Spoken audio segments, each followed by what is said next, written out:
A União das Casas Espíritas da Zona Norte apresenta O Espiritismo está no ar. Um programa que anuncia, esclarece e consola.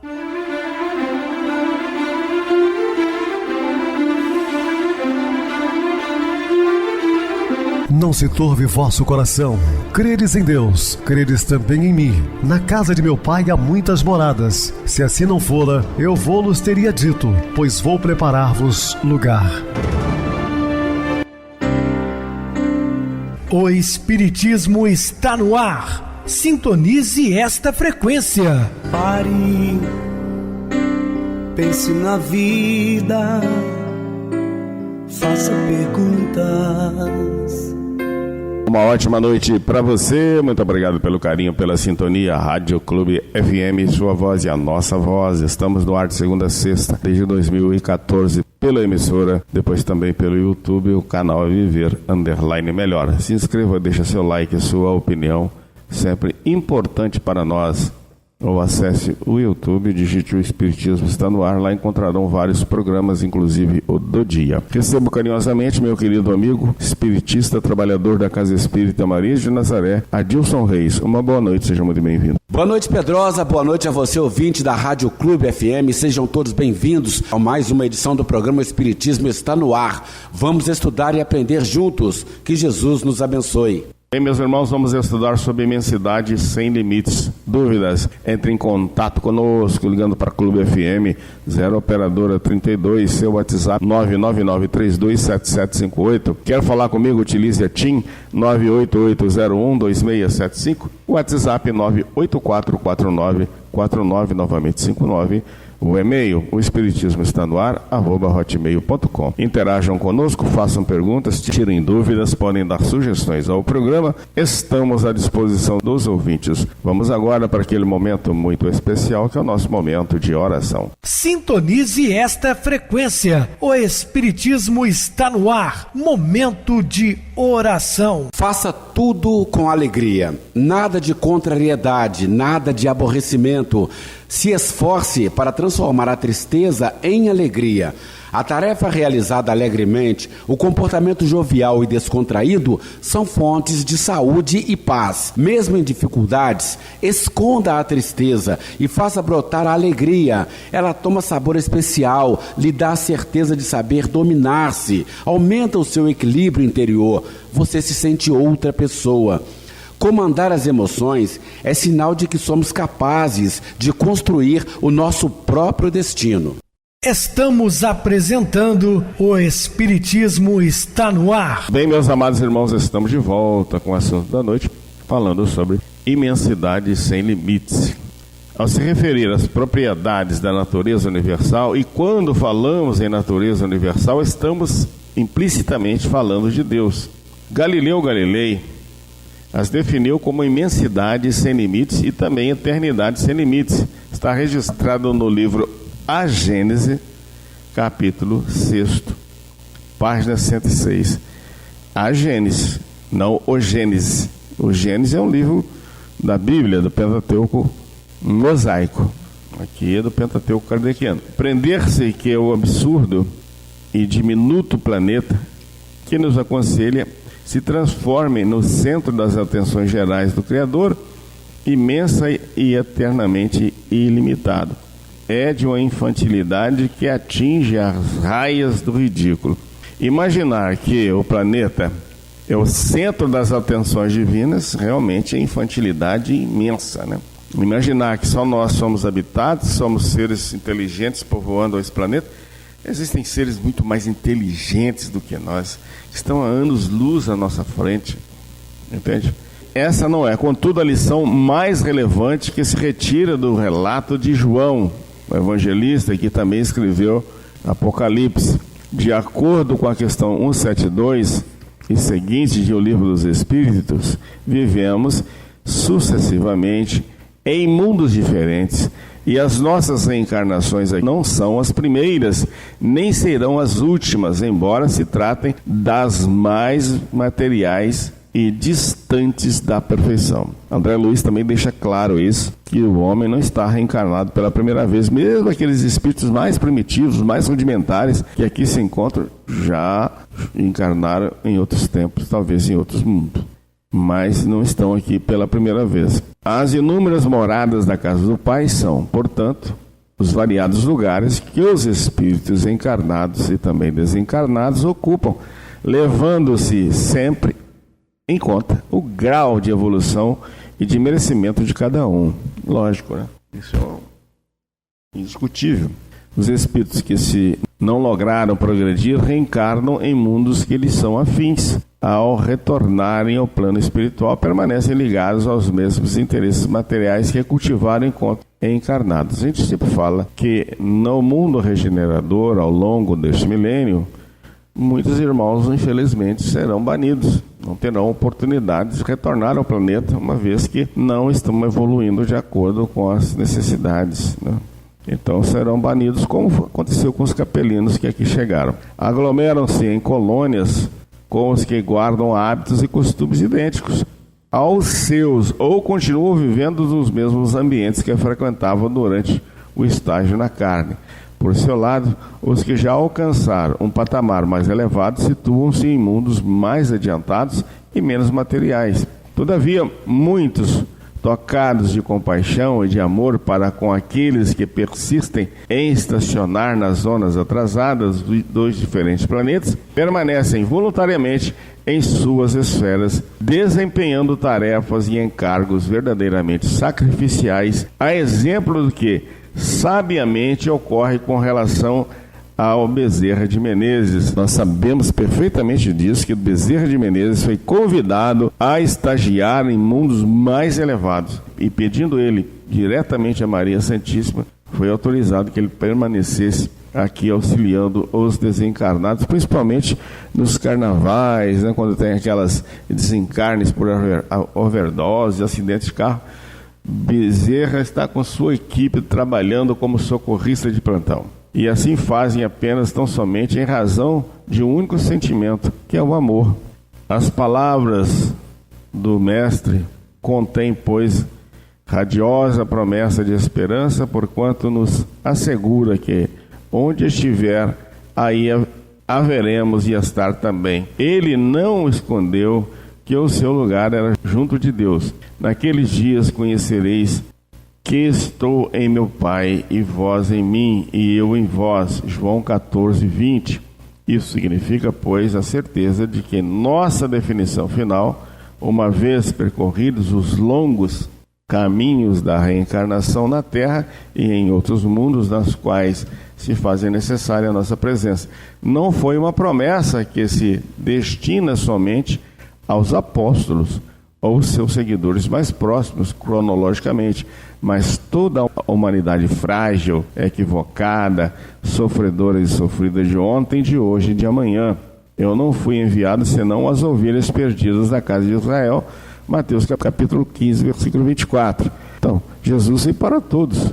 Emmanuel, ao falar da sua missão no nosso pequeno planeta, afirmou: se Jesus não tivesse confiança na regeneração dos homens e no aprimoramento do mundo, naturalmente não teria vindo ao encontro das criaturas e nem teria jornadeado nos escuros caminhos da terra. Então, tudo que Jesus fez e falou se cumprirá.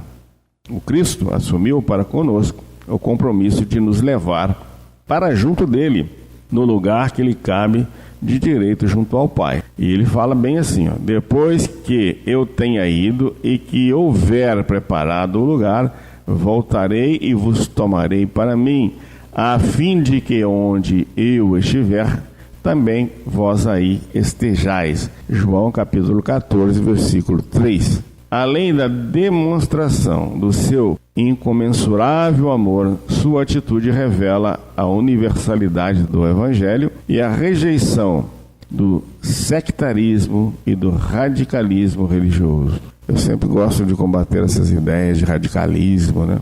Que soma nada, né? Isso, sectarismo. Olha, todos somos filhos do mesmo Deus. Todos passamos por provações necessárias. corrente religiosa, mas apenas e tão somente a observância de seus ensinamentos. Se vós permanecerdes na minha palavra, e verdadeiramente sereis meus discípulos. João capítulo 8, versículo 31. Allan Kardec soube, mais do que ninguém, seguir à risca essa recomendação. Fez do trabalho em benefício da humanidade, da solidariedade para com todos e da tolerância para com seus detratores, o seu lema de vida. E mesmo Francisco Cândido Xavier, quando esteve entre nós, esse grande exemplo dessa forma de agir, não obstante as grosserias, as calúnias, a má vontade que lhe dedicam muitos dos seus seguidores de outros credos, e o que é mais triste, estarrecedor, alarmante e deplorável, alguns dos que se dizem espíritas criticando-o. Estes, não obstante a rotulação com que se apresentam, esqueceram das recomendações do codificador do que diz respeito à tolerância religiosa. Diz assim Kardec, que foi registrado nas obras póstumas, na página 349, ou seja, foram achados que ele deixou escrito e que montaram esse livro após o seu desencarne, chamando de obras póstumas. Kardec deixou escrito: acrescentemos que a tolerância, fruto da caridade, que constitui a base da doutrina espírita, lhe impõe como um dever respeitar todas as crenças. Então, quando a gente fala aqui no programa que nós respeitamos todas as crenças religiosas, é porque o codificador da nossa doutrina nos orientou assim: respeite, ainda que ele pense completamente diferente de você. Deixe-o te convidar para as diversas correntes religiosas, assistir palestras, missas, cultos.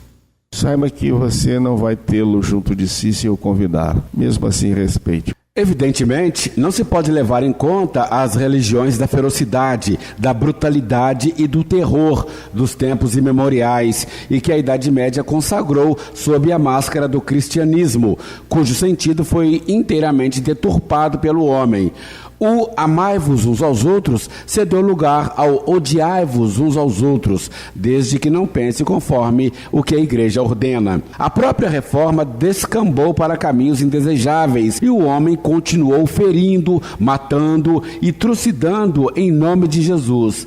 Ao Espiritismo coube, numa hora em que os filósofos diziam que Deus estava morto, o encargo de restabelecer a verdade destacada por Jesus em seu diálogo com a samaritana e que fora esquecida a partir do 3º século de nossa era. Deus é Espírito e em Espírito deve ser adorado no templo do coração. Leon Denis, Cristianismo e Espiritismo, página 259, ao fazer referência à religião de Jesus e, via de consequência, ao Espiritismo, dizia que ela não é exclusivista, une todas as almas crentes num vínculo comum.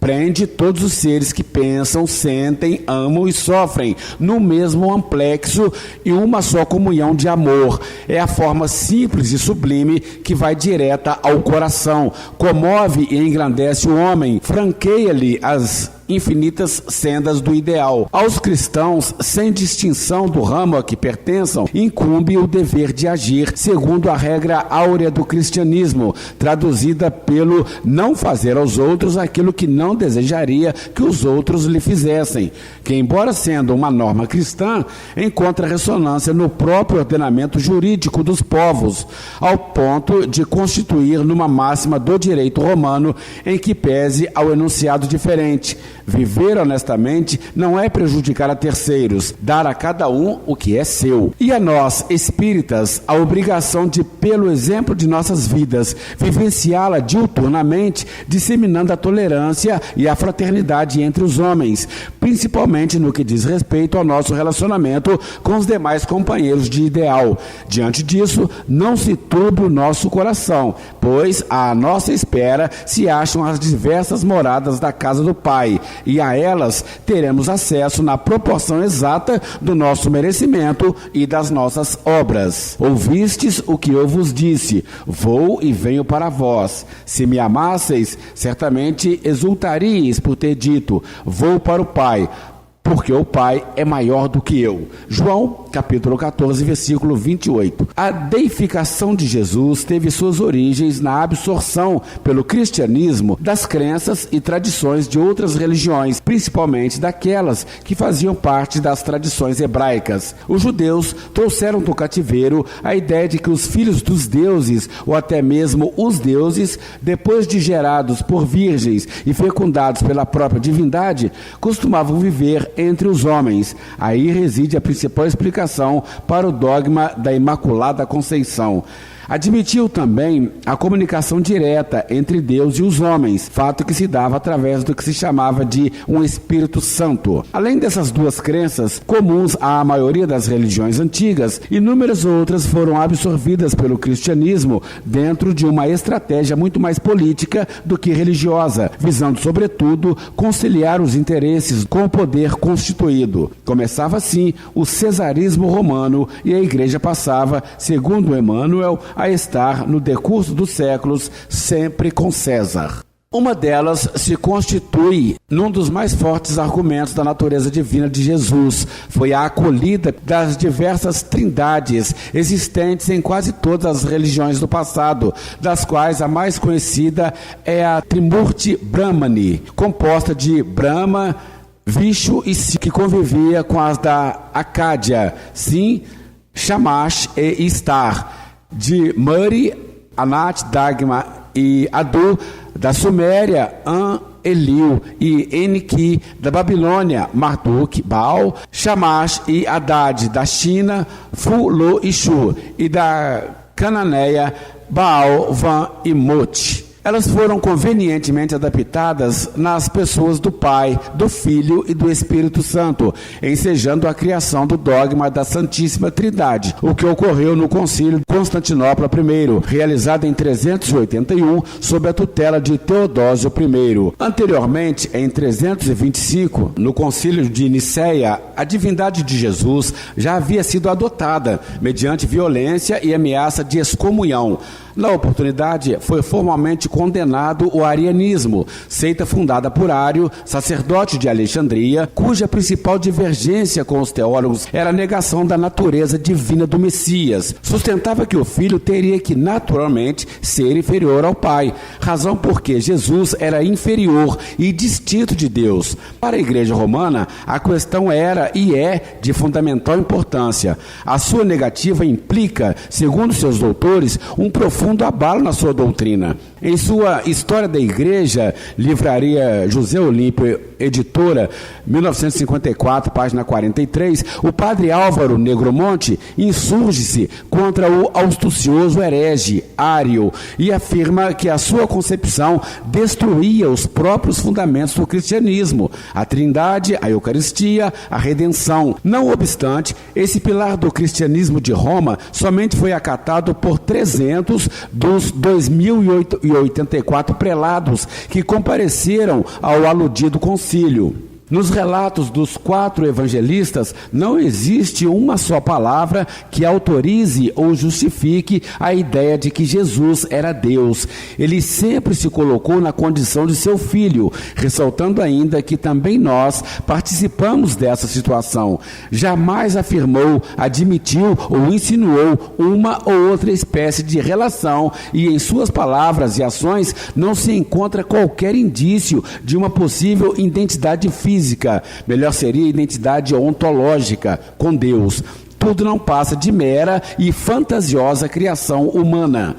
Em obras póstumas, páginas 126 a 138, Kardec teve o cuidado de enumerar 127 passagens evangélicas que infirmam implícita ou explicitamente a divindade de Jesus. 123 se referem a episódios ocorridos durante a sua vida e 4 a fatos verificados após a sua morte. Esses textos dos evangelhos estão distribuídos da seguinte maneira: 24 em Mateus, 12 em Marcos, 20 em Lucas e 67 em João. Alguns são de uma clareza tão evidente que até aqueles dotados de uma inteligência pouco desenvolvida não sentem qualquer dificuldade em compreendê-los perfeitamente.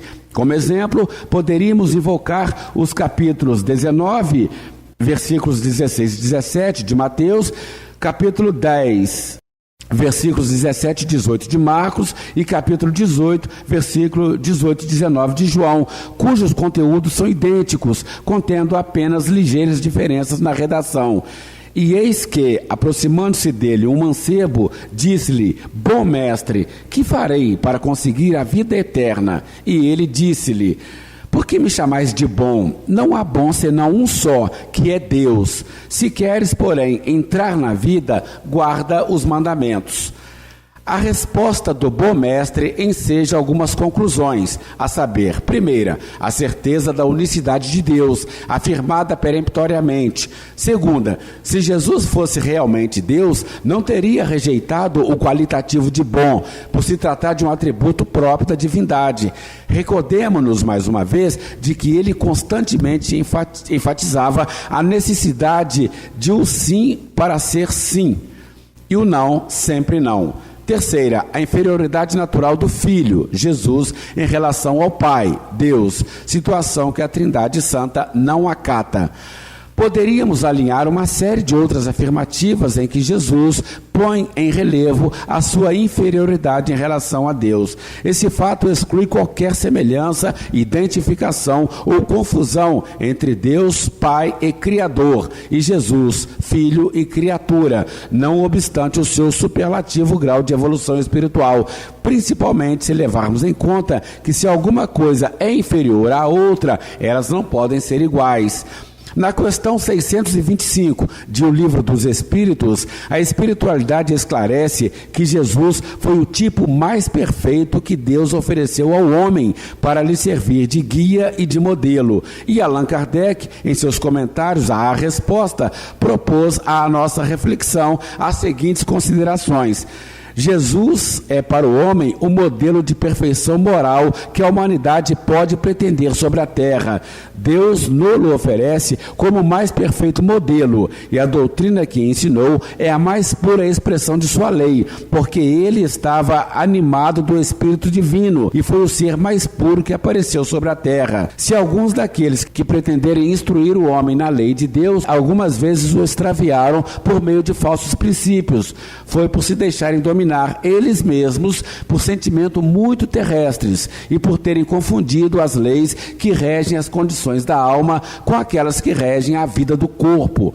Vários deram como leis divinas o que não eram senão leis humanas, criadas para servir às paixões e dominar os homens. Jesus, na verdade, em face de sua elevadíssima postura espiritual, estava animado do Espírito Santo, mas isso não significa nem autoriza a conclusão de que era o próprio Deus. Bem, Adilson, também bem explicado. Vamos agora para o intervalo musical, a seguir a nossa oração final. Rápida passagem.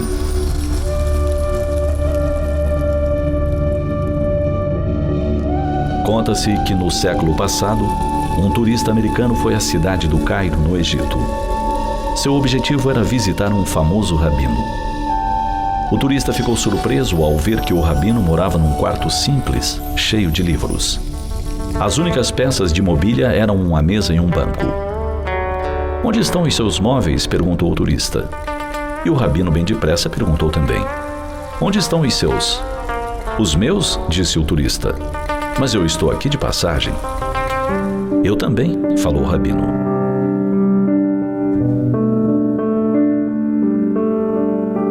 A vida na Terra é somente uma passagem. No entanto, vivemos como se fôssemos ficar aqui eternamente. A grande preocupação é amontoar coisas.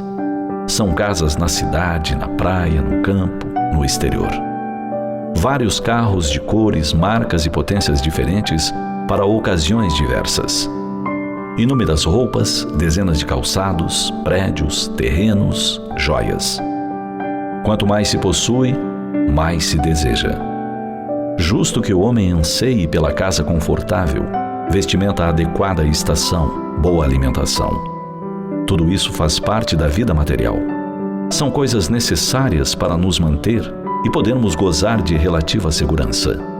Entretanto, por que ajuntar tantas coisas, utilizando um tempo enorme em trabalho constante, sem nos preocuparmos com a vida do espírito?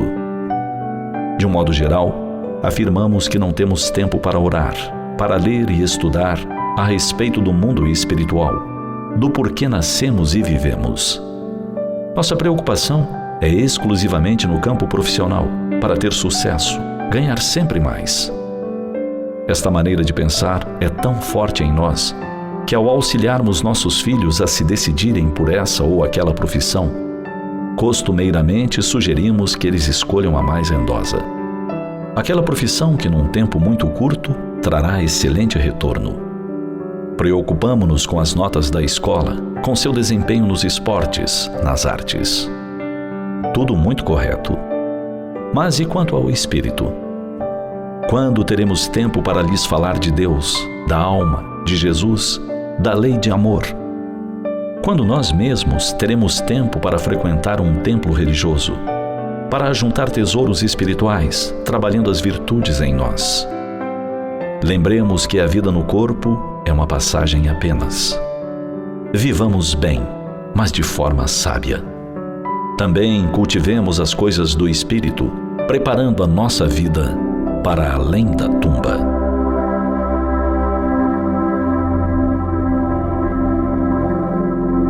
A vida espiritual é a verdadeira vida.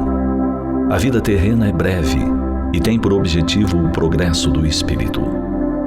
Estamos na Terra exatamente como alguém que chegasse de um lugar distante, parasse em uma determinada estação, ali permanecesse por um tempo e depois tomasse a condução de volta ao ponto de origem. Assim são as nossas idas e vindas da pátria espiritual para a Terra e daqui para lá. Por esse motivo, recomendou Jesus, na parábola do homem, que encheu os seus celeiros e se preparou para aproveitar tudo ao máximo. Louco! Ainda esta noite, a morte virá te buscar a alma.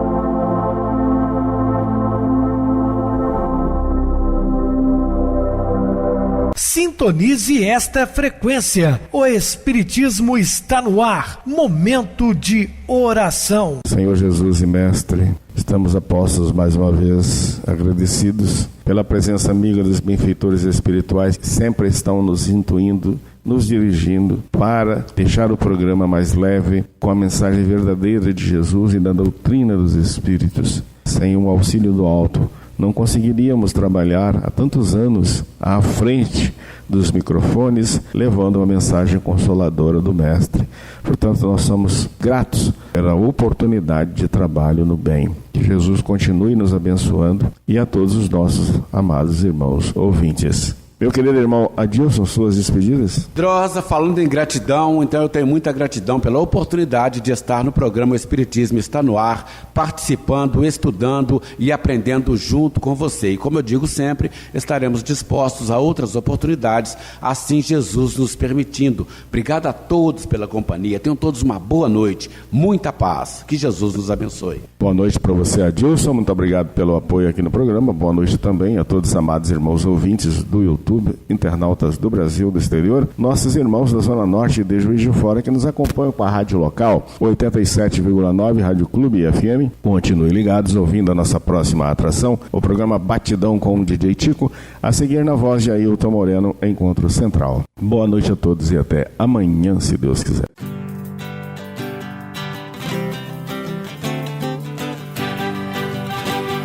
A União das Casas Espíritas da Zona Norte apresentou O Espiritismo Está no Ar, anunciando o Evangelho de Jesus, esclarecendo sua mensagem, consolando corações. Olhe pro céu e descubra imagens de luz. Se tem Jesus, o amor todo que Deus te deu. Pense no bem, no melhor em que pode fazer. seja o que for, também vai receber. De coração, ajude-me, irmão, a caridade é o caminho do amor. Faça ainda que possa sofrer, pois bênçãos de Deus há de ter. Ame, perdoe e viva melhor a natureza, o céu e o mar. Veja o encanto que a vida nos dá, a chance eterna que temos para amar, para amar. Olhe pro céu e descubra imagens e luz. Sinta em Jesus o amor todo que Deus te deu. Pense no bem, no melhor em que pode fazer. Seja o que for, também vai receber. De coração, ajude-me, irmão, a caridade é o caminho do amor.